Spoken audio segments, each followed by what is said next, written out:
Welcome to My Morning Cup, a podcast produced by Costa Media Advisors and brought to you by the generous support of the Tennessee Valley Authority. To learn more about TVA's impact on our community, follow TVA on Instagram at TVA and on Twitter X at TVA News. My Morning Cup, where we have interesting conversations with genuine people. I'm Mike Costa, your host.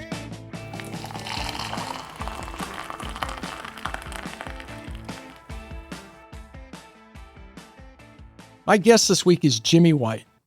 Jimmy is the president and managing partner of Urban Story Ventures, the development company responsible for the rebirth of the James Building, Valley Brook Golf Club, and now The Bend and its 112 acres on the Tennessee River in downtown Chattanooga. Jimmy, before we trace your career from professional golf to owning a golf course to reshaping a large chunk of Chattanooga's waterfront, let me ask, what's in your morning cup?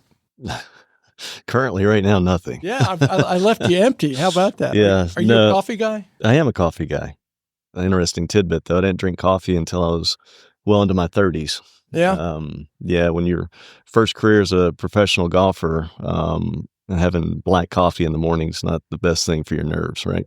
You know, that's a point I didn't think of, but you said you didn't start to your 30s. I was probably in my 30s when I started drinking coffee. I was in sales, and man, you needed that to go. Yeah. No, I was going to say, now that I've got a 7-year-old and a 3-year-old boy at home, coffee's a necessity. Yeah. So drink it black, anything in it? Yeah, no black. When I started drinking coffee, it was cream and sugar and all that, but now I'm just black. Yeah. Yeah, that's the way we all start. You doctor it up and go, okay, I think I can handle this for a little bit. And by the time you get a little old and crusty, it's like, just give it to me. That's right. Just give it to me. Why waste all that time? Well, thank you for being here. Yes, sir. We want to talk about first just a little bit about your background. You grew up in Hickson, born in Chattanooga? Actually grew up in Ooltewah. Oh, in Ooltewah. Yeah. Born in Chattanooga, but grew up in Ooltewah back when, there wasn't much in Ooltewah. We had the cream house. We had the old Red Food grocery store, and that was about it. So. Yeah. It was just that town with a strange name as you were going from Chattanooga to Knoxville. That's right. So talk about a little bit growing up.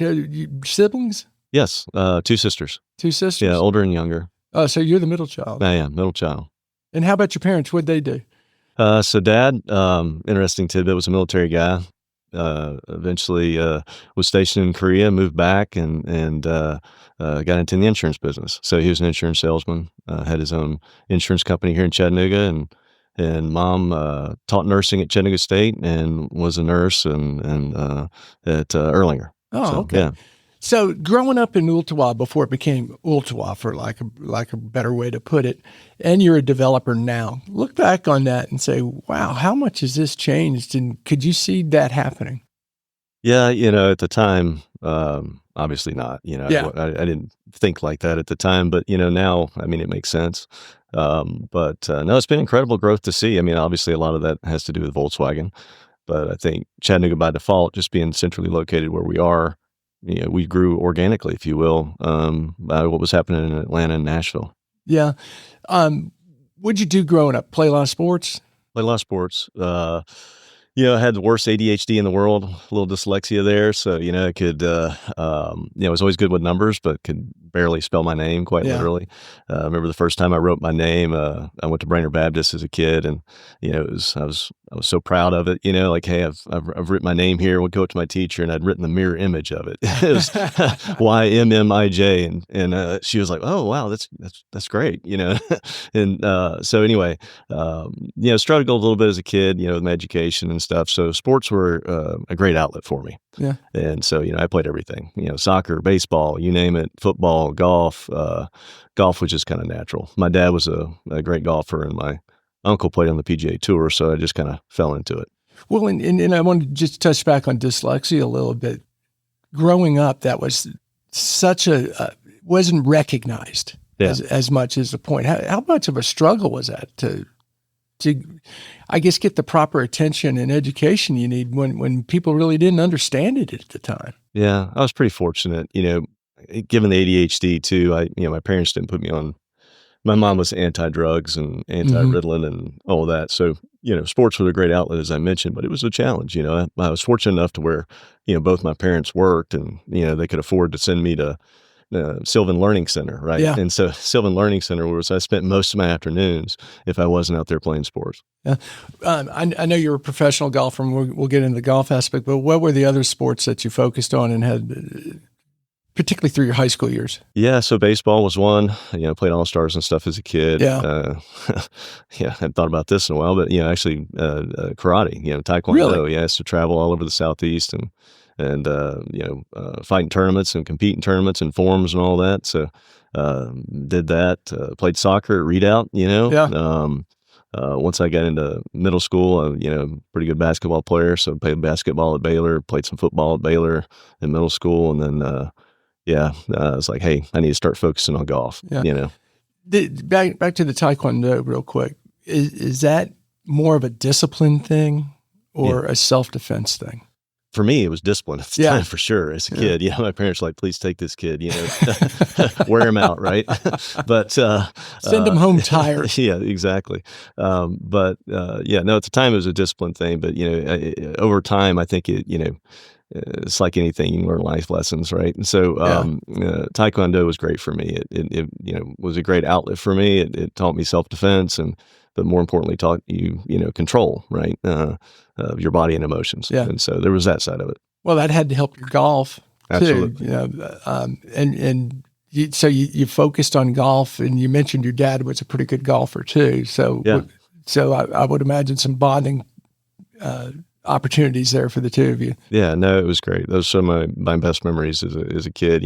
My dad passed away in 2016. And I'm sorry to hear that. Oh, no, thank you. But, it was, it was some of my best memories as a kid. You learn more on a golf course when, in 4 hours with someone than you do, 4 months in a boardroom, right? So at the end of the day, and, now that I have kids, they're playing every other sport but golf. Yeah. But my hope is someday, that we get to share that too, because it is, those are special memories. And not only with my dad, but with my uncle. And, I have 2 cousins here in town, Justin White. Oh, he's over at, Oak Bridge now, former Brock. But, we grew up like brothers playing golf on the golf course. And we still, share that together. So it's a great sport in that regard. Why do you think it's such a, not just bonding sport, but something you said, you learn more about someone 4 hours on the golf course than they do in the boardroom? Why do you suppose that is?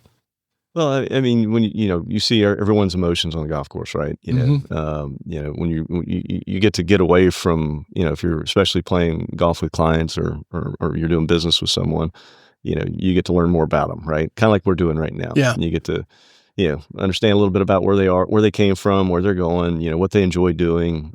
You get to see a little bit about their personality. Are they competitive? Are they not competitive? They have a temper, those kind of things. So, what kind of individual are they? Those kind of things. I'm starting to realize that because of my behavior on the golf course, it affected some things I probably should have done differently in business. Me the same, right? I was highly competitive, right? And but you look at a lot of highly competitive people, and you watch them on the golf course.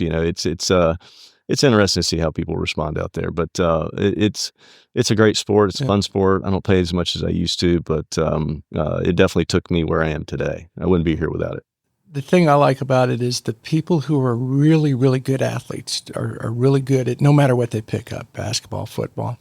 The first time they get on a golf course, how frustrated they get. That always made me feel good. Yeah. No, it's true. It's I've been fortunate to be around a lot of celebrities, if you will, in other sports, and to see them get in front of a golf ball that's just sitting there. That's the comment I always see. It's just sitting here. How can I hit a 100-mile-an-hour fastball, but I can't see hit a golf ball that's sitting right here in the ground in front of me? So yeah, it doesn't make sense. Doesn't make sense. Yeah.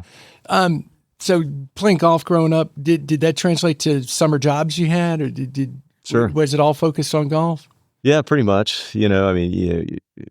Kids nowadays are getting involved in tournaments so early. I started traveling in tournaments when I was 10, 11 years old, right? But, I used to work in golf, like I worked out at Valley Brook during the Provident Classic, right? It was a thing for me when growing up as a kid was I wanted to be around great players and learn. And so, I would get jobs at courses doing that. I caddied, to be around great players. Hunt Gilliland, one of the prolific head pros here in town, used to be a council fire, kind of took me under my wing as a young kid. Great, prolific player in his own right. Caddy for him in the FedEx one. Mm-hmm. I mean, those kind of things. So, but yeah, it's all around golf. I mean, that was my deal. I was going to be a professional golfer.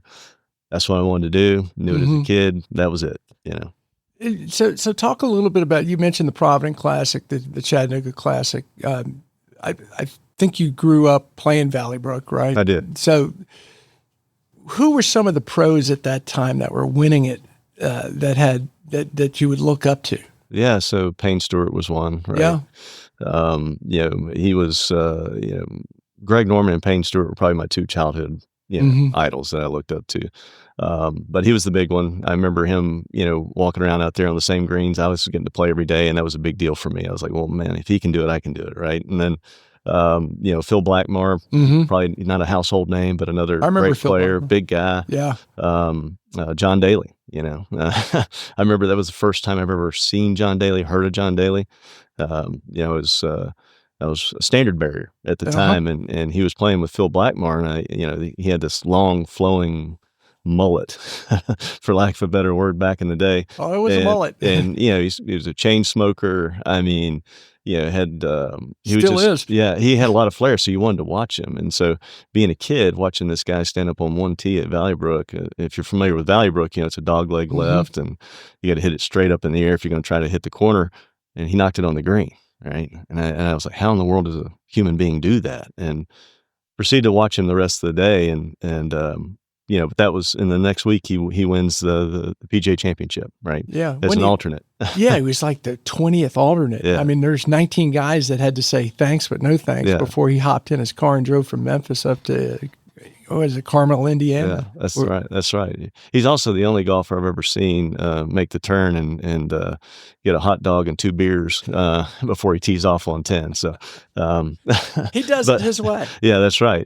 But hey, amazing, right? Just watched him in Yeah. Happy Gilmore too. So his brand is still continuing. So golf's obviously a big part of your life. And you decide to go to college. You go to Tennessee, Yes, sir. play golf there. Yes, sir. Talk a little bit about college golf and what's required in terms of because my position is anyone that goes and plays college sports, particularly on a scholarship or anything like that, it's a job. It's a job. Yeah. Yeah. And again, I now we're of course paying these kids, which, I think, they should be paid. Yeah. Because it is a job. Now we may get into that later about some of the regulations in NIL and things like that and what it may do to, some of the minor league sports. But at the end of the day, it was a job, and for me, it's a hard decision for an 18-year-old kid to make. Right. And, Yeah. I think back on that now because, one of my sons is a pretty good little athlete. And so I'm thinking about it now is like, hey, how much has it changed for him when I was being recruited versus now if he was ever recruited Yeah. and what these kids are looking at. But, I was fortunate enough to, be the number one recruit in the state, won 4 state championships at Baylor. They started recruiting me in I bet third they grade did. back then to say, Yeah. hey, look, come play golf for us. And King Eming was instrumental in that. And, King was a man I trusted. I loved King. King was, behind the scenes, our coach. Ron Kofer was the baseball/golf coach. And, Mhm. he would, if he hears this, he would laugh and admit that he was more of the bus driver. Right. But, Yeah. great guys. But after Baylor, or when I was at Baylor, rather, I had a lot of choices, where you wanted to go to school. And so, Pepperdine had won the national championship the year before. They recruited me. LSU, Auburn. Mhm. Auburn was, I was really They were- close to signing with Auburn at the time. But Tennessee brought in a great coach in Jim Kelson. And at the time, he was the AD at Augusta State. Who always had a good golf program, didn't Great program. But Tennessee took me on a recruiting visit, went up there, loved it. they? Yeah. They brought in a lot of great players. I think we were ranked top 25 every year I was there. But when I get to school, you're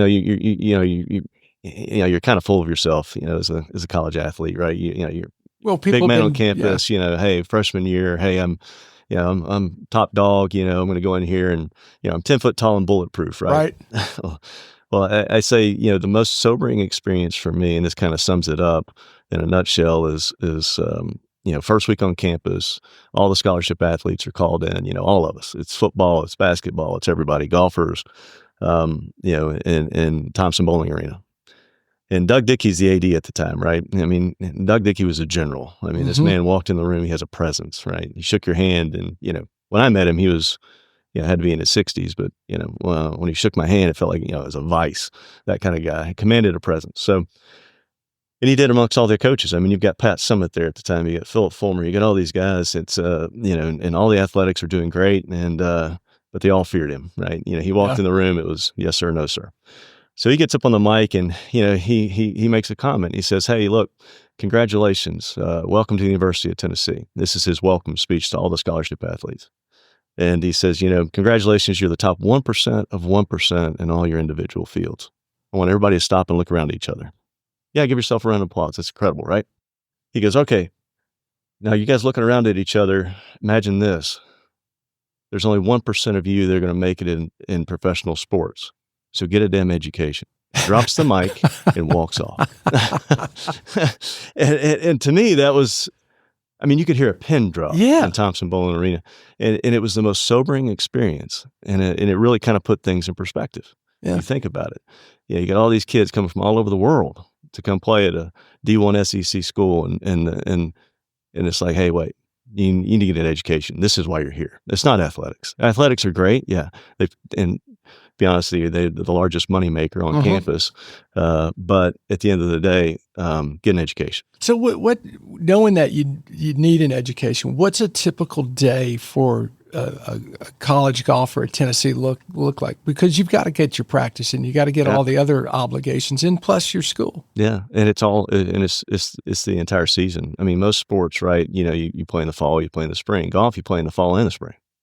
And so your off season is about a month. Yeah. and in the summer, and about a month in the wintertime. And so, but me, I was kind of small going in as a freshman. I was 6 foot tall, 155 pounds. And, after my freshman year, I was 6'3", 195. So a lot of my times were spent in the weight room. Right. And so even as a golfer, which sounds counterintuitive, but if you look at the golfers now on TV, I was part of that first class of bigger, stronger, faster, which they all are now. Bryson DeChambeau, Brooks Koepka, look at Scotty Scheffler, and, even Tiger. I mean, Tiger was the forefront of that, but, he went extreme on it, They're not getting a hot dog and 2 beers at the turn. They're not getting a hot dog and 2 beers at the turn anymore, right? Golf changed. So, so for me, it was a lot of that was working out in the mornings. And then you go to 8 a.m. classes, and you go to class until noon. You get out, you go have lunch for 30 minutes. Then you go to the golf course, or you go to the driving range. And then you play. And for me, I was a business major, so I had to take evening classes. Yeah. And so you get done with that, and 3 nights a week, I'm driving back to campus at 6:30, and from 6:30 to 9:30 in an evening class. And you get done with that, you go back, and you've got to study, get up and do it again.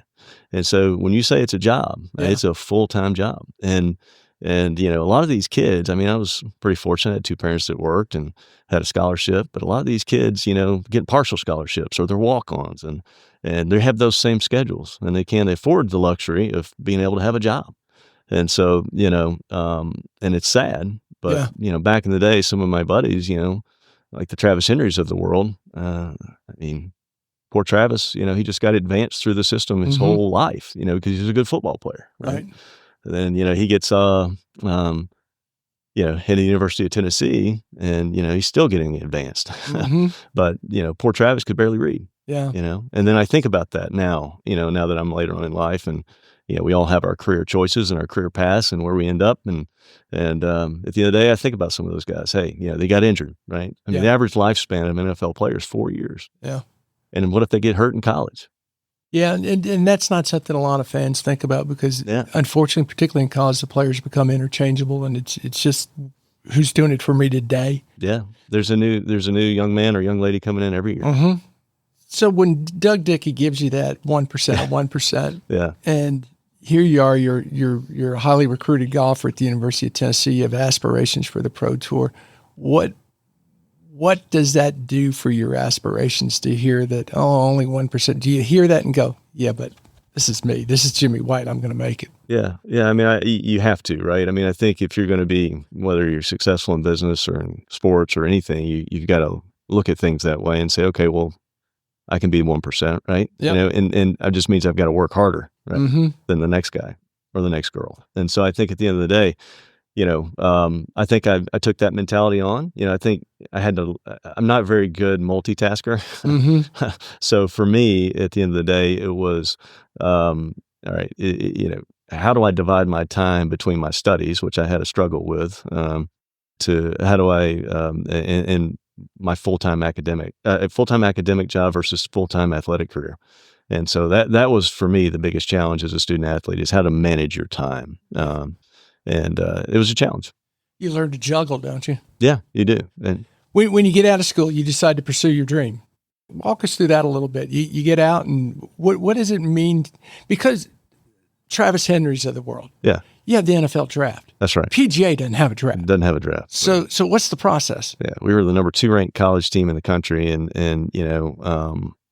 whether you're, a thousandth ranked golfer in college or whether you're number 1 in college, you come out and you're on the same process, right? That's changed a little bit now. Now they do have the series where you in college top 25 can earn their way onto the PGA Tour. Oh, I didn't realize which that. is great. Yeah. So they've changed that. But back then, no, you came out, you turned pro.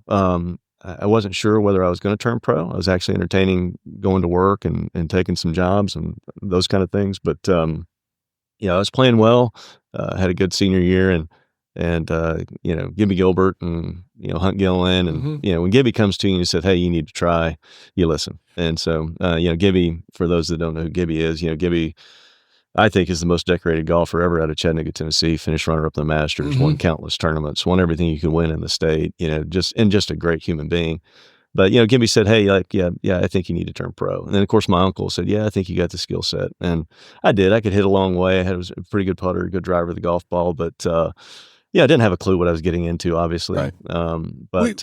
Would you have been able to forgive yourself if you had chosen the business path and say, I never chased my dream? No, that's a great question. And I probably would not have been. Yeah. So it's a good thing you did it. It's a good thing I did it, and again, it's what I wanted to do my whole life. Yeah. And you get to that point, and you're like, all right, here's the chance. And so, I was fortunate enough to have some great sponsors and got to play in some tournaments. And, my first tour, as we mentioned before we got on the show, was in Pensacola. Yeah. And so I'd gotten to know Bubba Watson and Boo Weekley and some of those guys and, last name White. So we used to get paired together all the time. And I'd played with Boo when I was still at Tennessee. He, for those that Boo Weekley is, he was, Ryder Cup, won multiple tournaments, great dude. Was Boo the golfer who rode his driver like a hobby horse? Yes. in the Ryder Cup. In the Ryder Cup, yeah. So Boo is, he's from, as he would say, South Alabama, but, North Florida, right? So, but Boo used to hunt alligators in his spare time, wore the camo pants and all that. True story, back before swamp people was a thing, Boo used to tell me, hey, I go around the little bayous and I'll hang some chicken off a limb and catch these gators, and I get, X for them alive and X for them dead. And that's how he paid for his mini tour. Wow. So anyway, Boo actually told me one time if I wasn't so dumb, I'd be a great golfer. So I don't know what that's worth, but Boo was he was a great guy, and so but he was a career guy on the mini tours for like 8 years before he became a household name, right? So, and that's the path for most guys, right? Is you get out there and you have one or two in the world, Tiger Woods or a Scotty Scheffler that come out or and make it, their first year, but most guys go through the mini tours. So I did that process. It was an eye-opening experience. My first pro tour event, I finished third, Wow. and played in a 20-mile-an-hour wind. And I go shoot 12 under par for 3 days, and make $1,800. Wow. And I'm like, what have I got myself into? But it was a great experience, and eventually, that took me down to South Florida in Jupiter, where I ended up playing the Golden Bear Tour down there and was getting ready for Q School. And met my childhood idol, Greg Norman. Yeah. A roundabout way. I was dating one of the folks at Medalist Developments there in his marketing department. And they're ironically enough working on a project called Tennessee National. Just up the road. With a gentleman by the name of Thunder Thornton, right? Yeah. And Thunder was a big Tennessee booster. And I knew Thunder through my days of golf. And he knew my uncle and my dad through golf. And another great man here in Chattanooga. But Anyway, at the end of the day, got injured. Ruptured disc, back surgery. I was hitting golf balls on the range, and just went to my knees. It was just it was a sudden, abrupt injury. Where you're sitting there playing and having a ball, and you're not thinking anything's going to happen to you. And again, 10 foot tall and bulletproof, and then Right. ruptured disc, back surgery. So it was nothing like I was in a car accident No. or turned the wrong way. Did this just hitting golf. balls and probably wear and tear over all the years? It just said enough. Yeah, no symptoms, but anyway, that happened, and as I mentioned, I got to know Greg Norm at the time, and he said, you need to go have surgery here in Pittsburgh. This guy did my back, and I was like, yeah, I don't know. I mean, my family's in Chattanooga, and I may go back there. And so I have surgery here, and start playing again, and it ruptures again 6 months later. And but to be honest with you, at the time it'd gotten. The travel had worn me out. I love the game. I still love the game to this day, but, I knew I was going to never be top 60 in the world, and I was going to have to, wonder whether or not have a job next year or not. And then now that I have this, injury that I know is going to be a thing, it was an uphill battle. Yeah. So I was dumb and got into real estate. Everybody said it's an easier way to make a living. How did that come about? Because you're not just sitting in your apartment in South Florida or your home and say, oh, I think I'm going to get in real estate. What were the influences? Man, I'm hard-headed. So great. Norman had said it at the time. He's like, you need to get into real estate, because he had the real estate development company, right? And he was working on the project here. And then I was working at a golf club called MacArthur down there. That's was Nick Price's course and Dan Marino's and everything. And so a lot of the guys that were trying to make it had to have playing privileges somewhere. And so and a lot of the clubs down there were $300,000, $500,000 to join. I didn't have that kind of money. None of us did. So we all got jobs at these clubs so we could play and have players practice. And so I did that at Medalist, and I got a couple other guys' jobs, and so we had a good group of guys that would go out there and play and stuff. And there was this older gentleman by the name of Ed Robson that loved to play. He's a great golfer, but Ed loved to play golf with good players.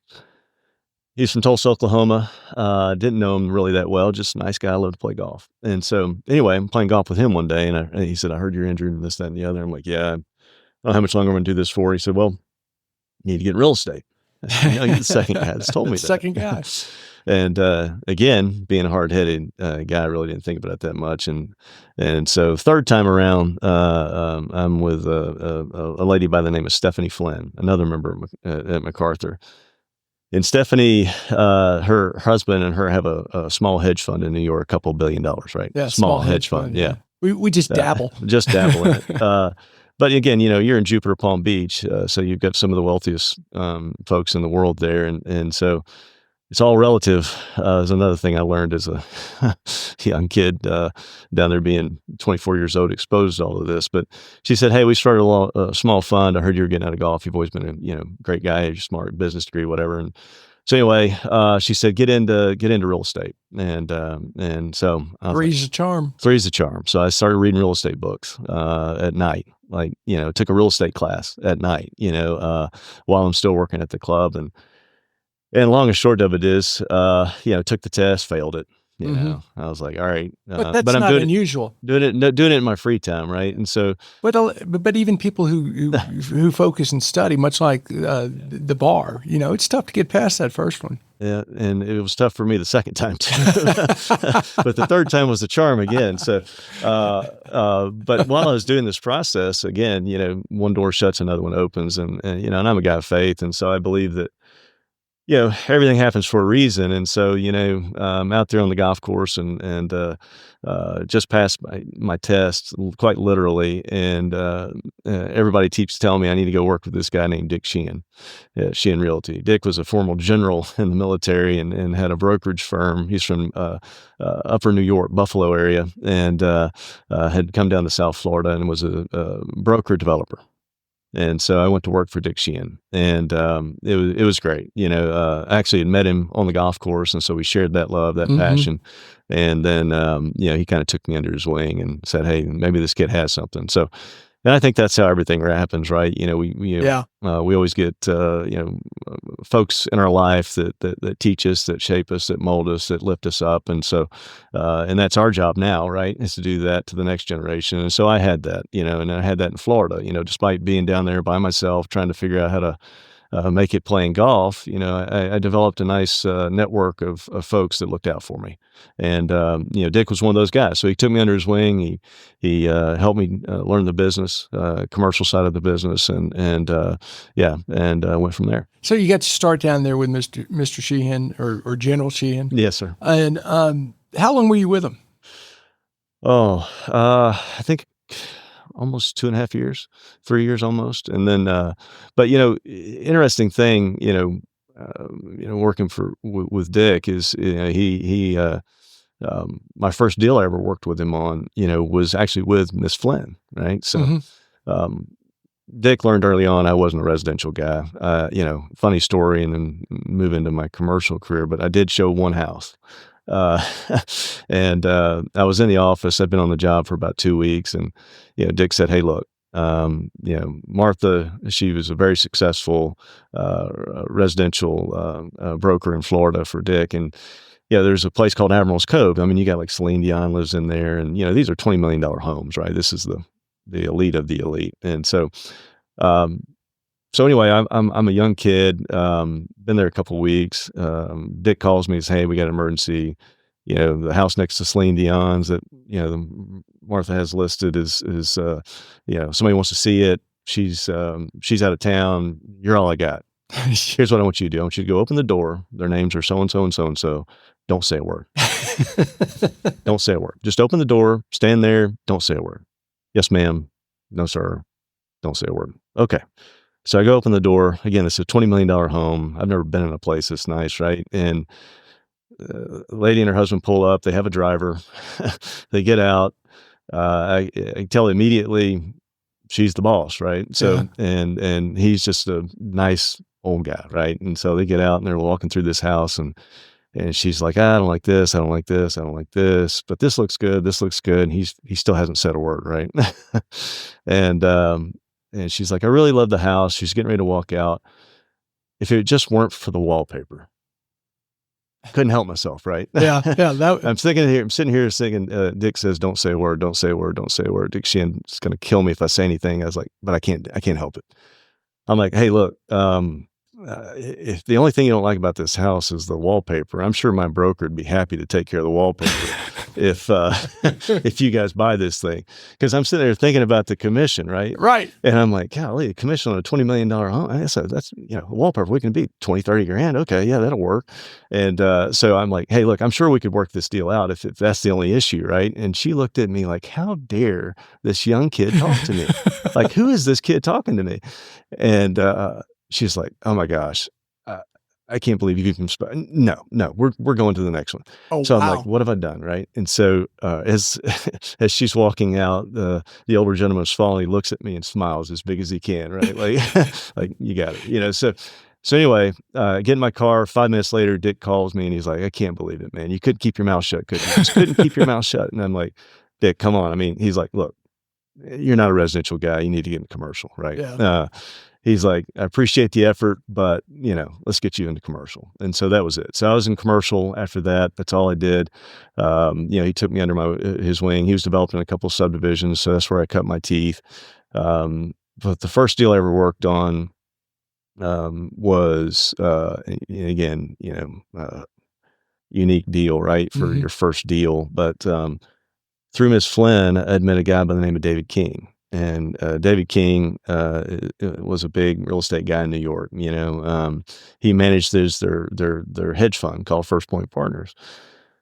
And again, I know nothing about real estate. Been doing it a week, sitting there, and Dick had given me a qualifier. Been doing commercial real estate for a week, after my residential experience. Your residential career. That's right. My residential career, the one showing. And so I'm sitting there, and Dick had given me this buyer qualifier sheet, right? And it's basically like, hey, you never ask somebody how much they can spend. You ask what their appetite is, right? And it was from under $1 million to $2 million.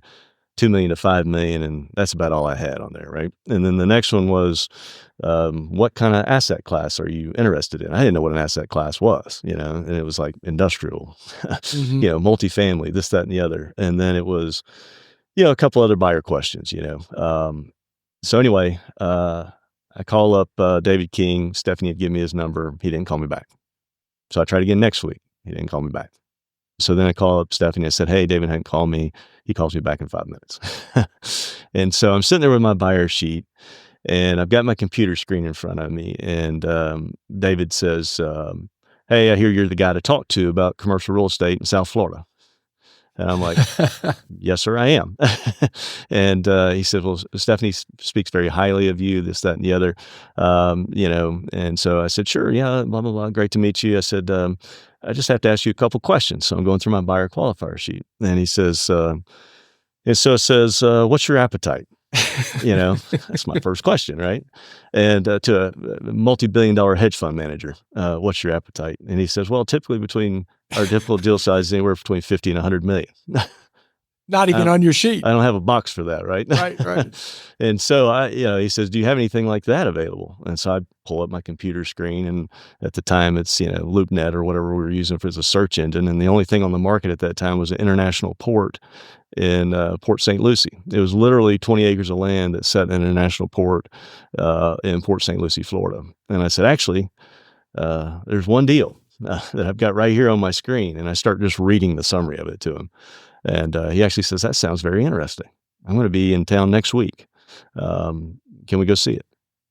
So the first deal I ever did, but after that, I, of course, run into Dick Sheehan's office and say, hey, of course, Dick has got his feet up on his desk and he's on the phone and annoyed to see me. Uh-huh. But I said, hey, he could tell I was nervous. He lets me in, and I sat down with him and I tell him, I got a deal I don't know how to handle. And he says, okay, well, spit it out, kid. What is it? And I said, I got this guy that wants to spend between $50 and $100 million. And he about falls out of his chair, right? And he says, who are you talking to? And I told him David King, and he just kind of shook his head. But that was the first offer ever made in real estate, $50 million all cash on an international port in Port St. Lucie. And wow. Now we didn't end up getting it, but that was my being immersed into the fire, if you will, first deal. And how old are you at the time? 20, so this would have been 2005. So yeah, young guy, 25, 26 years old. Yeah, 25. So you're throwing out a $50 million cash offer. I had no idea. Yeah. No idea. And of course, you're sitting there doing the math on the commissions. You're like, this would change my life, Which all 25-year-olds are going to do. Which all 25s are going to do. And of course, it didn't happen. And then you're like heartbroken. Yeah. Then I eventually realized, hang on, wait a minute, maybe about 1 out of 100 of these actually happens. But it was hard. I mean, I think at the time I was getting $600 a week. Yeah. Which was a downgrade in pay from what I was previously doing. Living in South Florida, and you eat what you kill, right? Right, exactly. That's the beauty of sales. Yeah, but that had to do something for your confidence, at least. Maybe I got something here. Yeah. And again, David took me under his wing and said, "Hey, look, this again, kind guy." Yeah. MBA, he went to the Wharton School of Business and got his MBA, career guy, was with Brookfield Properties when they started. And so forgotten more about real estate than most people ever know, but, took a young kid and said, hey, look, this is how you do things. Through your career, you've had those influences of people. How did you get from South Florida doing commercial real estate back to Chattanooga? Again, I'm smiling because, there's a tie into this next question too, but, I was, in South Florida, and I get a phone call from a gentleman by the name of Jerry Mitchell, Dr. Jerry Mitchell, which son is Keith Mitchell. So, again, golf, right? So, and I'd known Keith as a kid, and I knew he was a great player coming up, but, and eventually being the household name he is now. But Dr. Mitchell called me and said, hey, we've got this small tract of land on Signal Mountain, about 530-something acres. I know you're working with some hedge funds. I know you're doing some, land development stuff down in Florida. Would you come take a look at it?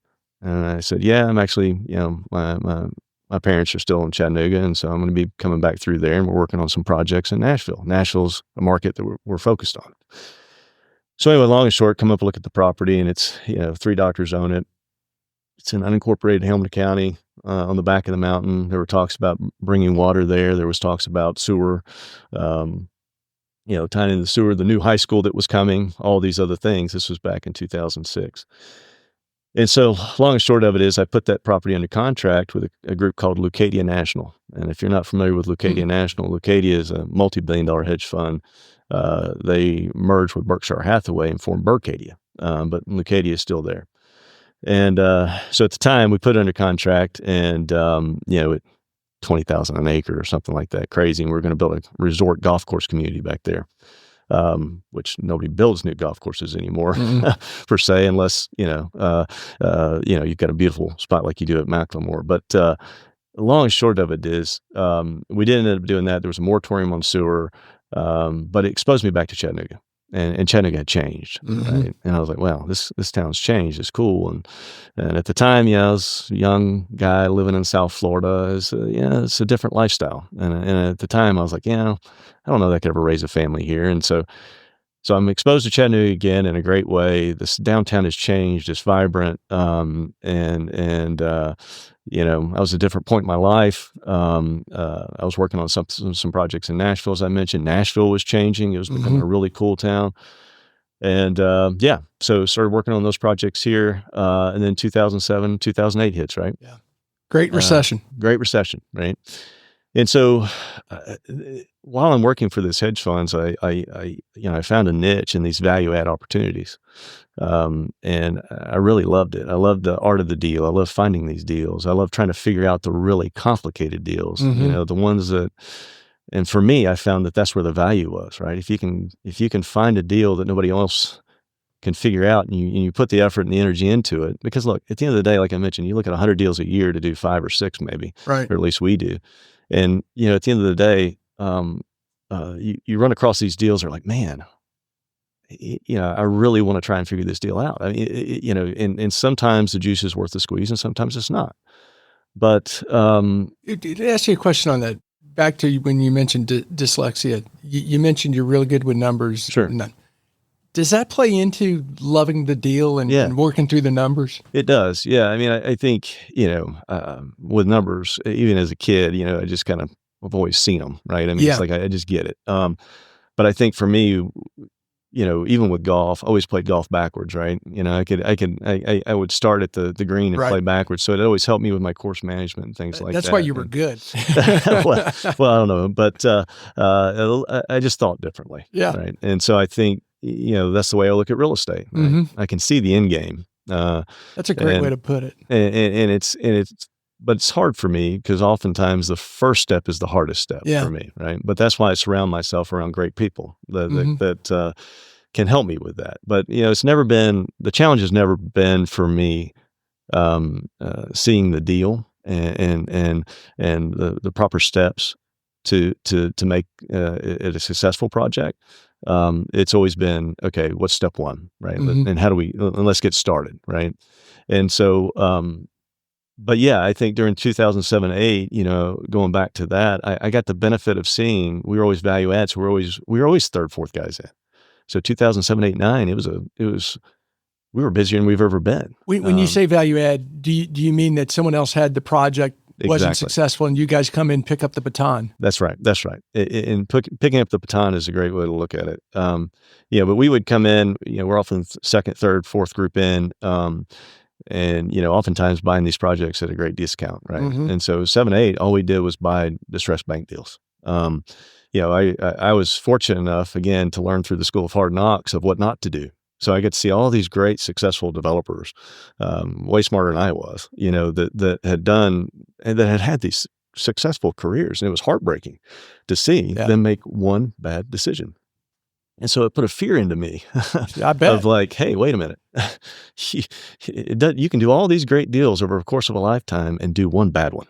Yeah. And so it terrified me of never doing a bad deal. Like, I don't know how else to explain it. It's just like, I cannot do a bad deal. Right. And so you've always heard the adage, you make money on the buy. And of course that's with anything. But at the end of the day, for me, it became even that much more important. I've got to buy this thing right. Yeah. And so I probably eliminated half the people in Chattanooga ever selling me a property in Chattanooga. But at the end of the day, if you're going to be a successful real estate investor, you've got to buy it right. And so For me, 07, 08, 09, that's all we did was buy distressed bank assets. Were you working for yourself at this point, or were you? I was working with the hedge funds, right? The hedge funds. I still hadn't, You hadn't started Urban Story. I hadn't started Urban Story yet. I haven't, it wasn't a point in my life and career that I'd made enough money to be like, hey, I feel confident that I can venture on my own and try this out, right? Right. And I started learning, and quite frankly, I'm still learning today. But that's the other thing I love about golf and I love about real estate. You can never perfect them, right? Yeah. You're always learning, you're always evolving. Even in real estate trends like we're seeing right now with retail, it's not going away. I mean, retail's not dying; it's just changing, right? Yeah. And so you got to be a chameleon, right? And in golf, we were talking about it earlier. Golf is not this. When my uncle played on the PGA Tour, that was one sport. Yeah, that's sport a different today's sport. Drastically different. Yeah. Now it's not Happy Gilmore 2 sport, No. I mean, it's not that, but it's, but it is different. And so I say that in that, no one's ever protected the game of golf. No one will ever be perfect in real estate. Yeah.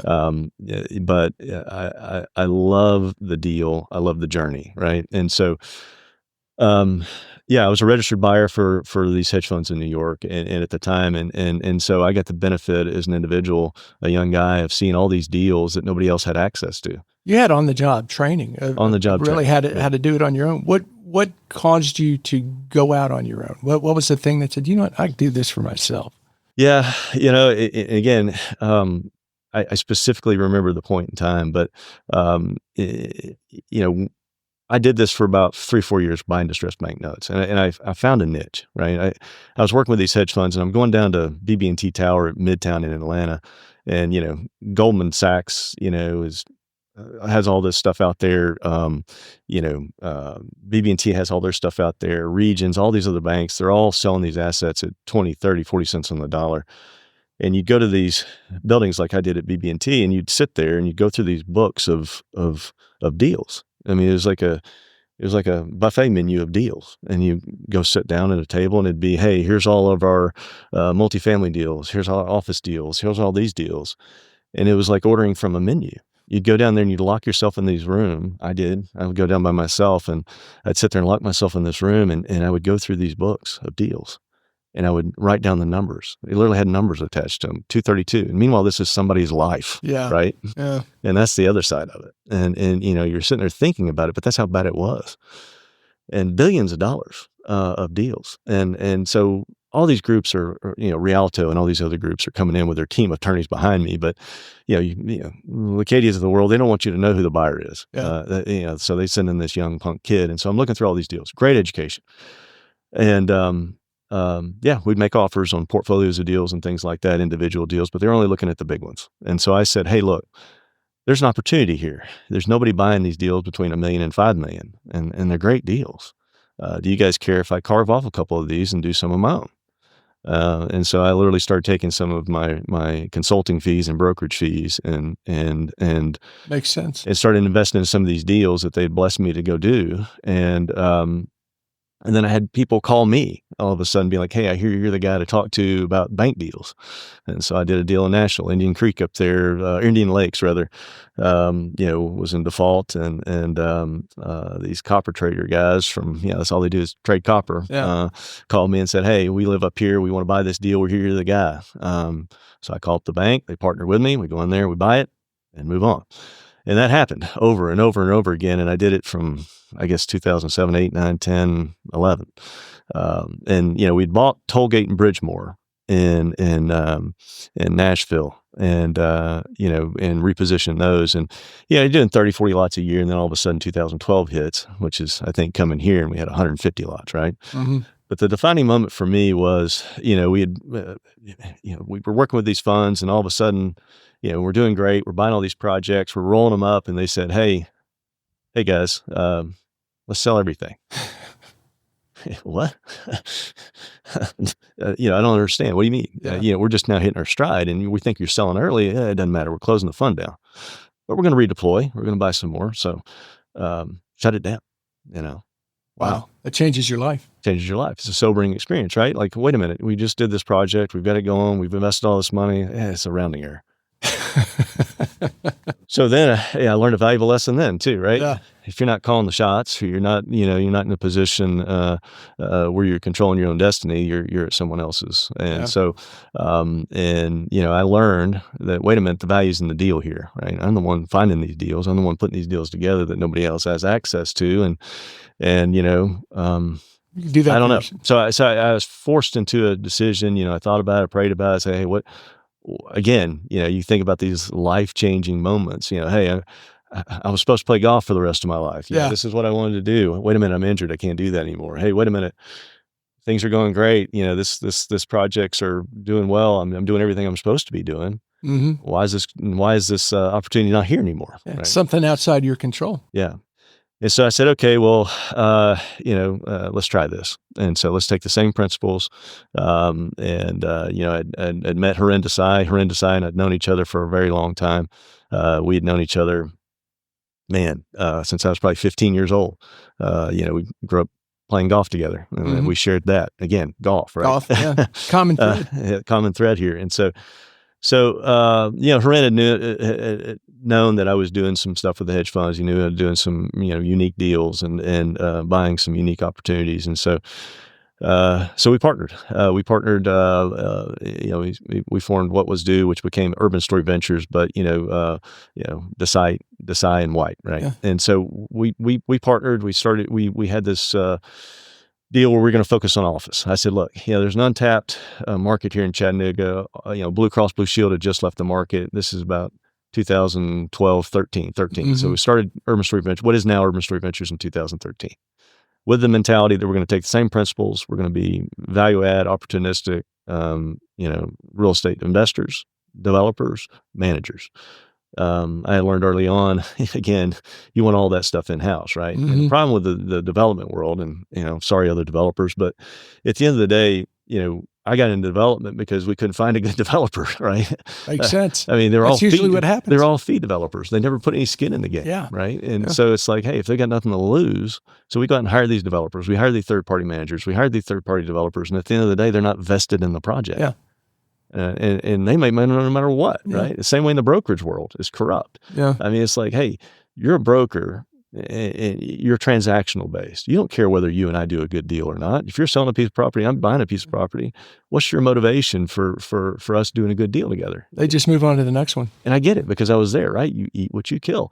But at the end of the day, the best brokers, and that's what we've tried to put out of Urban Story Ventures. And there's some great ones here in town too, at other firms. Are the guys that understand the deal. Yeah. The girls that understand the deal, and they get in there and they say, hey, look, this is why it's a good deal for you. And this is why it's a good deal for you.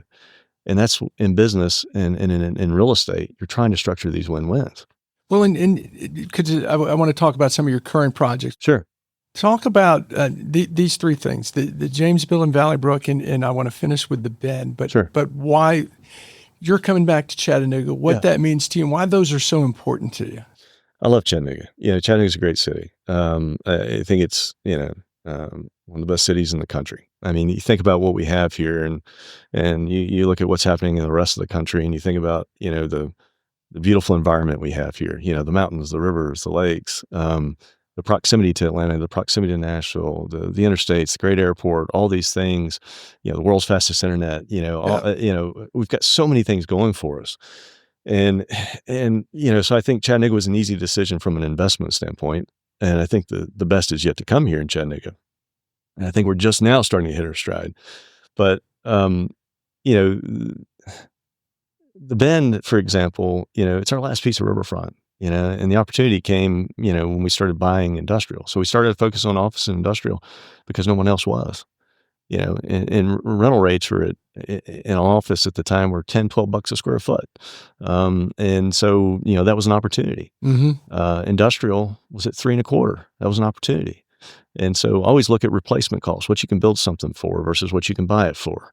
And there's a rental rate that correlates to that too. If you're going to go build a new office building, you're going to justify $40-something a square foot in rent. That's why we haven't had any new office buildings here. It's going to make sense, right?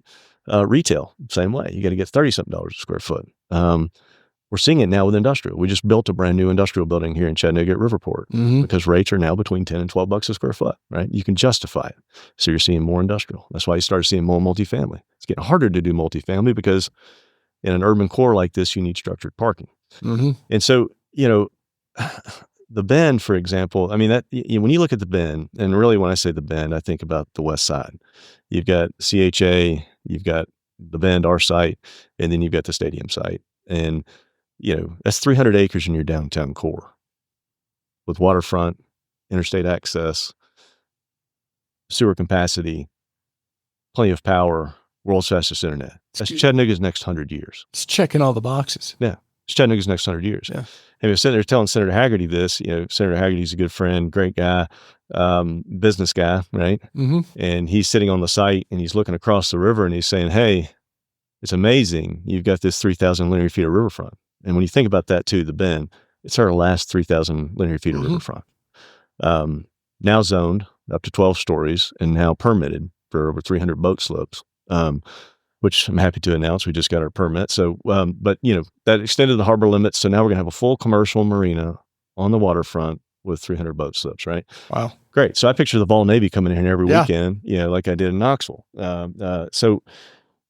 But it's a game changer for us, but when we bought that site, we bought it from GE, we bought it from Alstom.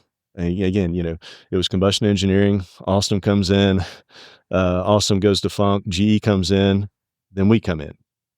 Again, walks like a duck, quacks like a duck, is a duck. But at the time, we didn't own all the riverfront. We had to buy a piece from the railroad, which was an act of Congress. That's almost impossible, isn't it? Yeah, we had to buy a piece from ADM, again, on the riverfront there. We didn't exchange with the county.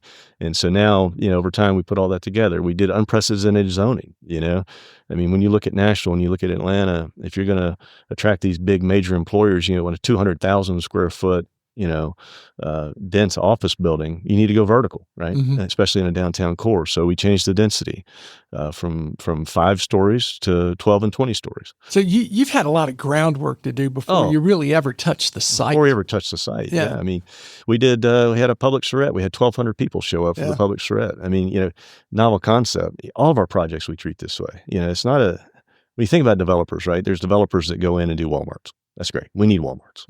Walmarts are great. And then you've got developers that may go do hotels, or you got developers that may go do multifamily. What we do is different, right? We do all asset classes, but we take a different perspective. It's a novel concept. Most of our projects all have charrettes, like the Etny building, King Street Station, where the Moxie is. We come in and say, hey, what does the community want to see? What are we missing? Because at the end of the day, the community is going to be the one supporting your project. And we had 1,200 people show up, and that's what the Bend became. Yeah. It's not a developer coming and imposing their will. It's what does the community want to see? We have to get this right. It's our last 3,000 feet of riverfront downtown. If the Lupton family and hadn't gotten the aquarium right, where would we be today? Well, and now it's such a linchpin in everything that went on. And much like you said, if they hadn't gotten it right, we wouldn't be where we are today. Give me a little piece on what the average Chattanoogan can expect to see from the Bend. You're going to see entertainment, right? We're missing an entertainment district, right? You're going to see a beautiful riverfront that's for all Chattanoogans, right? Park space, activation. You're going to see jobs and more jobs. When we bought the site, there were 3 people working there. There's over 1,200 now. We leased and or sold over 1 million square feet. You got companies like Novonics there. That's what gets me excited is these jobs, right? Every day, Urban Story Ventures takes care of 180 businesses every day. That's from single office users to, as we mentioned before, big government institutions and Fortune 500s. And at the end of the day, we need more of that. We need more of that in downtown. And you and I were talking about it before the show started. It's like, but in Chattanooga, we need to figure out what are we selling, right? I mean, are we the gig city? Are we the scenic city? Are we the number 1 work from home city in America? I love the diversification because you don't want to be totally dedicated towards one industry. We saw that in Charlotte when the banking collapse happened, right? And now they've recovered. But Chattanooga has a very diverse economy. And I think that's good, but we're missing opportunities. And I think we're missing those opportunities. I used the analogy before. Like, we know how to catch a catfish in Chattanooga, right? We throw a net in the Tennessee River, one swims by, we pull in the boat.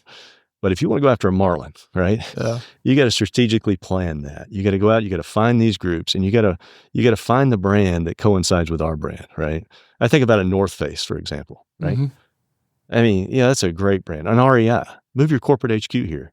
Your brand coincides with our brand, right? Mm-hmm. I mean, so again, I think, the Bend is going to recruit some of that talent because of the scenery, because of the downtown location. And by default, rooftops, more rooftops, that's the one thing we need in our downtown core is more rooftops, right? You want to do away with vagrancy. You want to do away with crime. You want a more dense, vibrant downtown, more rooftops, right? Get 2,000 residential units in downtown, see what happens. So when you say rooftops, you're talking residential living. Yeah, residential living, right? And again, the South Side got it right. That was a Dover coal plant, Mm-hmm. same group that designed the Bend. We brought in Dover coal because those street grids have to connect. We own the end of MLK, Main, and 19th Street. You think about it, and you've got Market Broad and Chestnut towards the aquarium. Industry, I'm a history guy. I love history, but history repeats itself too. But Chattanooga developed because of industry, right? I mean, we're on the water. We've got great access via the Tennessee River. You had bottling plants where the aquarium sits today. You had combustion engineering where the Bend sits today. Barge traffic was crucial to the development of this town. Industry, the dynamo of Dick City. That's what we were, right? And industry changes. It evolves. We've talked about it before. You got to be a chameleon in this industry. Well, Chattanooga was a chameleon, right? We went from the dirtiest city in America to the scenic city now, right? What a great story.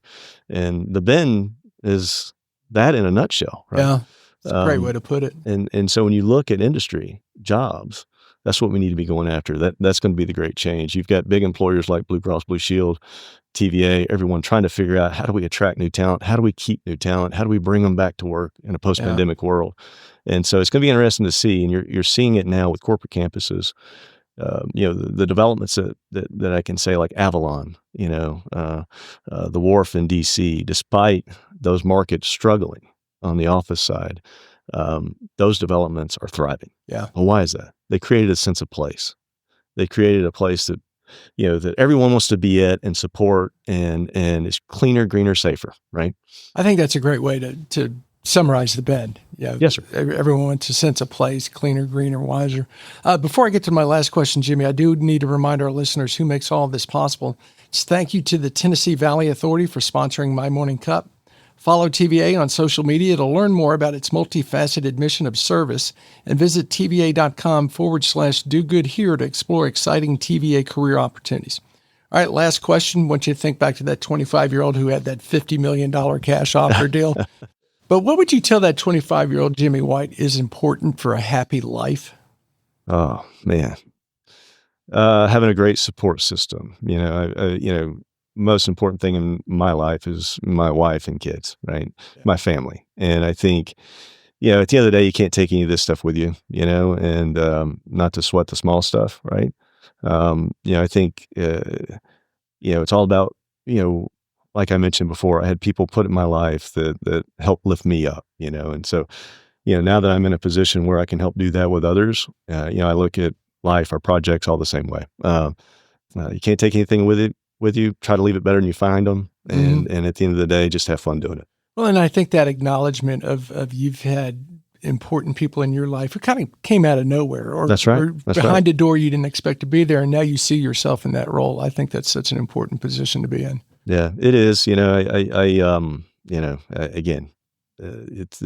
here for a short time, and we can't take any of this stuff with us. And so, I've had the benefit of growing up in a great city like this and having people come before me that have thought that way. Yeah. And so, hopefully I can continue to do that for the next 20 years or so. I'm going to have to, because I got some young kids I got to support. So well, we're counting on you too, Jimmy. Look forward to seeing the continued progress at the Bend and everything you're doing for Chattanooga. Thank you so much for coming in and sharing your story. Yes, sir. Thank you for taking the time. I appreciate it.